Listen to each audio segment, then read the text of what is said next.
National மீடியாவிலேயே எங்கே திரும்பி பார்த்தாலும் ஒரே தர்ஷன் தர்ஷன் தர்ஷன் வந்து ரேணுகாசாமி அப்படின்றவரை கொண்டுட்டார்.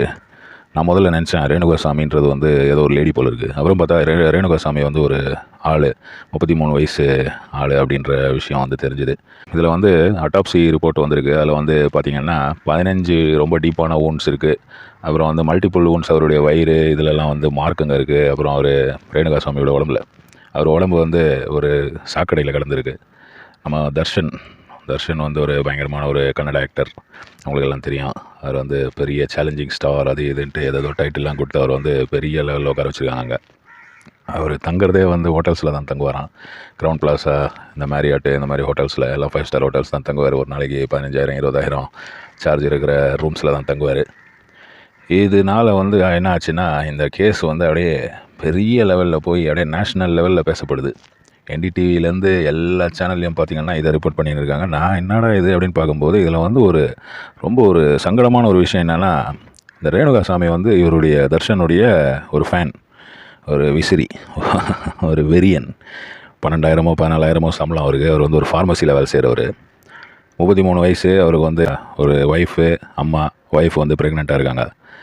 இந்த மாதிரி ஒரு ஆளை வந்து கொலை பண்ணியிருக்கான் இந்த தர்ஷன். எதுக்காக கொலை பண்ணாருன்னா, அவருடைய தர்ஷனுடைய girlfriend, long time living partner, 10 வருஷம் ஆயிடுச்சு அப்படின்ற மாதிரி பவித்ரா கவுடா அவங்க பேர். அவங்க வந்து 10 வருஷம் ஆயிடுச்சுன்ட்டு அவங்களுடைய இன்ஸ்டாகிராம் அக்கௌண்ட்டில் ஒரு ஃபோட்டோலாம் போட்டாங்க.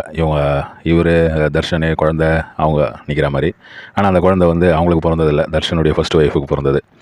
தர்ஷனுடைய ஃபஸ்ட் ஒய்ஃப் கிட்டே அவர் வந்து டிவோர்ஸ் வாங்கிட்டார். உடனே வந்து தர்ஷனுடைய ஒய்ஃப் வந்து ஒரு போஸ்ட் போட்டாங்களாம், 20 வருஷம் ஆச்சு எங்கள் கல்யாணம் அப்படின்ட்டு. இந்த மாதிரி விஷயங்கள் நடக்கவே உடனே வந்து நம்ம ரேணுகாசாமி வந்து இன்ஸ்டாகிராமில் ரொம்ப பெரிய ஃபாலோவர் தர்ஷனுக்கு. ஆனால் தர்ஷனுடைய அந்த பவித்ரா கவுடாவுடைய போஸ்ட்டுக்கு கீழே போயிட்டு, உனக்கு வந்து அறிவு இருக்குதா அந்த மாதிரிலாம் வந்து கேட்டு, நீ வந்து ஒரு குடும்பத்தை பிரிக்காத, உனக்கு வேறு ஆள் கிடைக்காதா, நீ இந்த மாதிரி ஒரு பொம்பளையா இதுவான்ட்டு கேட்டிருக்காரு நம்ம ரேணுகாசாமி வந்து இந்த ரொம்ப அசிங்கமான மெசேஜஸ் எல்லாம் போட்டிருக்காரு பவித்ரா கவுடாவுக்கு எதிராக. அவங்களுடைய ஃபோட்டோ ஏதாவது ஒன்று வந்ததுன்னா உடனே அது கீழே போய் கமெண்ட் பண்ணுவாராம்.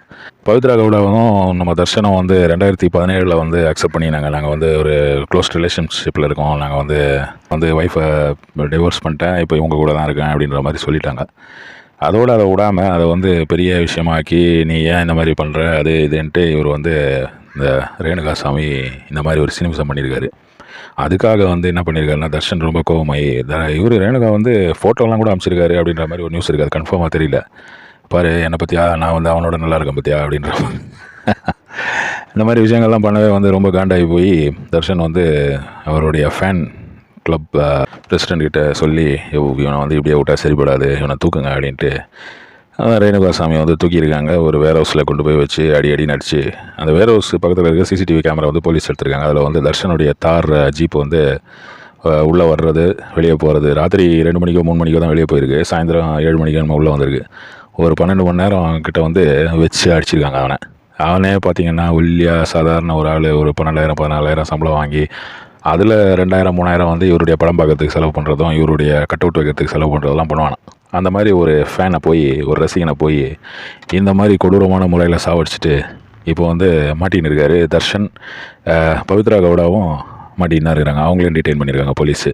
அப்புறம் 12 பேரோ 14 பேரோ டிடெயின் பண்ணியிருக்காங்க. அதில் டிரைவர் என்ன இப்போ சொல்கிறான்னா, இல்லை ரேணுகாசாமியை வந்து கடத்தலாம் இல்லை, ரேணுகாசாமியை வந்து இவரை பார்க்கறதுக்காக கூட்டின்னு வந்தோம் அப்படின்ற மாதிரி. ஏன்டா இந்த மாதிரி வேலைலாம் பண்ணுறீங்க? அவன் பண்ணது தப்பு தான், அதுக்காக அவனை சாவடிக்கணுமா? இப்படியா சாவடிப்பீங்க? ஒன்றுமே இல்லை. அவன் வந்து உன்னுடைய ஒரு ரசிகர்கள் இல்லைன்னா ஆக்டர்ஸ் என்னன்றது நம்மளுக்கு தெரியும். நாய் கூட மதிக்காது. அந்த மாதிரி இருக்கும்போது இந்த மாதிரி பைத்தியக்காரத்தனமாக போய் ஒரு ஆளை ரசிக்கிறதும், ஒரு ஆளை வந்து ஃபாலோ பண்ணுறதும், ஒரு ஆளுக்காக அடே நான் வெறியங்க அப்படின்ட்டு இருக்கிறது நம்ம இந்தியாவில் மட்டும்தாங்க நடக்கும். அதுவும் நம்ம சவுத்தில் தான் வந்து ஜாஸ்தி. தமிழ்நாட்டில் இப்போ நம்ம விஜய் இருக்கார், இல்லை அஜித் இருக்கார், நான் வந்து வெறியங்க அப்படின்வாங்க. அதே மாதிரி சூப்பர் ஸ்டார் ரஜினிகாந்த் இருக்கார், அவருடைய ஃபாலோவர்ஸ் தெரியும். ஆனால் அவருடைய ரசிகர்கள்லாம் கொஞ்சம் இப்போது ஏஜ் ஆகிப்போச்சு. கேரளாவில் வந்து இவ்வளோ இருக்கிற மாதிரி எனக்கு தெரியல, இவ்வளோ பைத்தியகாரத்தனமெல்லாம் இல்லை. ஆனாலும் இருக்கிறாங்க பசங்க. அந்த மம்முட்டி, அந்த மோகன்லால் அவர்கள்லாம் வந்து கொஞ்சம் பசங்கள்லாம் இருக்கிறாங்க ஃபேன்ஸு. ஆனால் தமிழ்நாட்டில், ஆந்திராவில், கர்நாடகாவில் தான் இது ரொம்ப ஜாஸ்தி. அப்படியே வந்து உயிரை விட்டுருவாங்க. ஏன்னா ஒரு நடிகர் இருக்கான்னா அவன்லாம் வந்து உனக்கு சோறா போட போகிறான். அவன் நடிக்கிறான், அவனுடைய படத்தை பாருங்கள், நல்லா இருக்குன்னா கை தட்டுங்க. அதோட விட்டுட்டு சரி ஒரு பால் ஊற்றுறியா, ஏதோ ஒரு அவன் ஃபோட்டோ வச்சு பூஜை பண்ணுறியா பண்ணிவிட்டு போயிடு.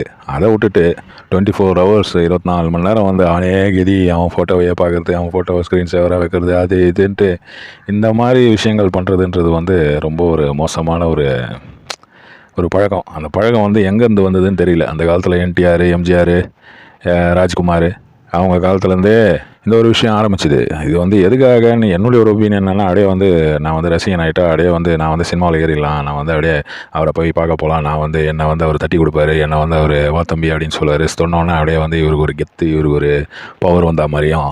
என்ன பசங்கப்பா அவனுங்க வந்து உங்கள்கிட்ட ஒரு 100 ரூபாய் இல்லைன்னா கொடுப்பானுங்களா இந்த ஆக்டர்ஸு? சரி யாரோ ஒரு ஆள் கொடுக்கலாம், உடனே சரி 100 ரூபா கொடுத்தாரு, சரி 1000 ரூபா கொடுத்தாரு, சரி 1,00,000 ரூபா கொடுத்தாரு. அவர் சம்பாத்தியம் ஃபுல்லாக உங்களுக்கு கொடுக்க முடியுமா? இல்லை உங்களுக்கு ஒரு வீடு கட்டி கொடுக்க முடியுமா? உன் வாழ்க்கையை நீ தான்ப்பா பார்த்துக்கணும். அதை விட்டுட்டு இந்த மாதிரி பைத்தியகாரத்தனமாக அவன் லைஃப்பில் அவன் வந்து வேறு யாரோ ஒரு பொண்ணு கூட இருக்கிறான். அது வந்து என்ன பண்ணுறது? அவன் வந்து மனுஷன் தானே, அவன் கடவுள்லாம் கிடையாதுல்ல. அவன் வந்து மகாத்மா காந்தி மாதிரி நியாயமான ஆளோ இல்லை அந்த மாதிரி விஷயம்லாம் ஒன்றும் கிடையாதுல்ல. உண்மையானவன் நேர்மையானவன் அதெல்லாம் ஒன்றும் கிடையாதுல்ல. அவன் வந்து ஒரு பச்சையான சாதாரண ஒரு மனுஷன். அப்போ அவன் வந்து அவனுடைய சினிமிஷம்லாம் அவன் பண்ணுவான். அதுக்கு வந்து அது பிடிக்கல அப்படின்ட்டு, அது பிடிக்கலன்னா நீ அந்த பொண்ணை அடிக்காமல் அவனை தானே அடிக்கணும். அவன் தானே அவன் பொண்டாட்டியை விட்டான். உடனே அந்த பொண்ணு பவித்ரா கவுடா மேலே போய் நீ பழி சொல்கிறதுன்றது பைத்தியகாரத்தனமா இல்லையா? தர்ஷனை வந்து நீ விட்டுரு. தர்ஷனை நீ ஏன் இந்த மாதிரி பண்ணுற? தர்ஷன் வந்து இப்போ பவித்ரா கவுடா விட்டா அடுத்த ஒரு பொண்ணு பிடிப்பான் தர்ஷன். அதுதான் அவனுடைய குவாலிட்டி. அதை புரிஞ்சிக்காமல் இவனுங்க ஐயோப்பா நான் ஒரு வாழ்க்கடா இது. இப்படியெல்லாம் வந்து ரசிகர் கூட்டம் இருக்கிறதுன்றது வந்து இவனுங்கெல்லாம் வந்து போன ஜென்மத்தில் ஏதோ பெரிய புண்ணியம் பண்ணியிருப்பானுங்க போகுது இந்த ஆக்டர்ஸ். அதனால் இந்த மாதிரி ஆளுங்கள்லாம் வந்து இவனுங்களுக்கு ரசிகர்களாக மாட்டிக்கினே இவனுங்க அவஸ்தைப்படுறானுங்க. நம்மளை வந்து இதெல்லாம் பார்த்து சிரிக்க வைக்கிறானுங்க. ஒரு ஆளுடைய உயிர் எடுக்கிறதுன்றது எவ்வளோ ஒரு மோசமான விஷயம். அவன் எவ்வளோ மோசமான ஆள், அவன் எப்படி அவனை போட்டு அடிச்சிருப்பானுங்க. 10-15 பேர் சேர்ந்து அவன் பார்த்தா சாதாரண ஒரு 60-70 கிலோ தான் இருக்கும் அவனுக்கு. அவனை போட்டு அடின்னு அடிச்சு சரி இப்போ 100 கிலோ இருந்தால் கூட என்ன பண்ண முடியும்? 15 பேர் அடித்தா சாக வேண்டியதுதான். அது அந்த பாடி எடுத்து போய் சாக்கடையில் போட்டிருக்கானுங்க. அதெல்லாம் இந்த கேஸ் வந்து எங்கே போய் முடியும்னு தெரியல.